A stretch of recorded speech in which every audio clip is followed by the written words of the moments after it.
देखिए मेरी 3 किताबें हैं मेनली एसएससी को लेके। एक है एडवांस मैथ,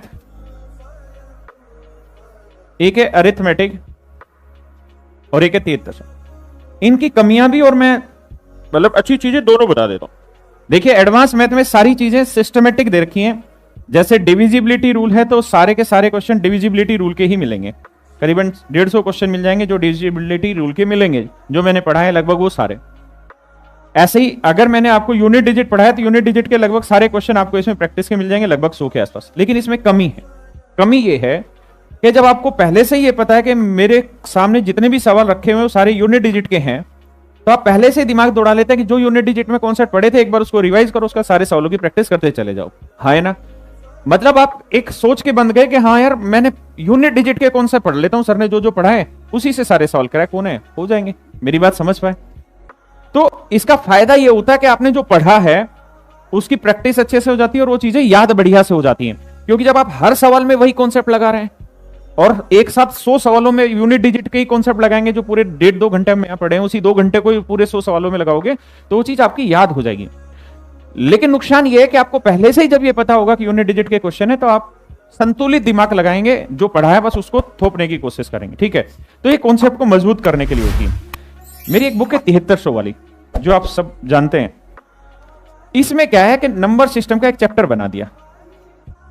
अब इसमें इसका नुकसान यह है कि इसमें कोई भी चीज ऐसे नहीं दे रखी कि यूनिट डिजिट का टॉपिक है। इसमें इकट्ठे 1000 सवाल डाल रखे हैं। उस 1000 सवाल में हो सकता है पहला डिविजिबिलिटी का हो, दूसरा यूनिट डिजिट का हो, तीसरा किसी और लॉजिक का हो, चौथा किसी और लॉजिक का। तो यहां प्रैक्टिस करते हो तो यह फायदा होता है कि हम संतुलित नहीं, जितना सीखा उस सबको अप्लाई करेंगे। क्योंकि हमें नहीं पता कि ये जो सवाल हमें रिमाइंडर थ्योरम दिख रहा है ये बेसिकली रिमाइंडर थ्योरम का है भी कि यूनिट डिजिट का। तो वहां हम सारी चीजें अप्लाई करेंगे और वहां हम हर दूसरे तीसरे सवाल में फंसेंगे भी। यहां नहीं फंसेंगे क्योंकि हम पहले से जानते हैं। थोड़ा सा फंसेंगे तो वापस से नोट से उठा के देख लेंगे। यहां सवाल का नेचर ही नहीं दिखाई देगा कि नंबर सिस्टम का उठाया है या नंबर ऑफ जीरो है या फैक्टर्स का क्वेश्चन है या नंबर ऑफ डिजिट का क्वेश्चन है। समझ रहे मेरी बात? तो यहां चीजें उलझती हैं। ठीक है, लेकिन पेपर में तो उलझन ही आनी है। क्योंकि पेपर में अगर आप मेंस दे रहे हैं तो 100 सवाल आने, वहां हेडिंग थोड़ी लिखी रहती है पेपर में कि ये यूनिट डिजिट का क्वेश्चन है। वो तो 100 सवाल कहीं पे भी कोई भी डाले हुए होते हैं। तो शुरुआती जो बच्चे बिल्कुल इनिशियल स्टेज पे प्रैक्टिस करना चाहते हैं वो इससे कर लीजिए। लेटर ऑन आप इस पे चले जाइए। जिनको थोड़ा बहुत चीजें ठीक ठाक समझ आती हैं और आर्थिक रूप से वो इतना खर्च करने में सक्षम नहीं है तो बिल्कुल भी मत करिए। किताब पे पैसा खर्च करने से हमें कुछ हासिल नहीं होगा ना, इसलिए मैं आपको ये मोटिवेट करूं आप सारे ले ले, बिल्कुल गलत बात है। ऐसी मेरी कतई इच्छा नहीं है। वो बच्चे केवल 7300 वाली बुक उठा लें और उससे अपनी प्रैक्टिस कर लें।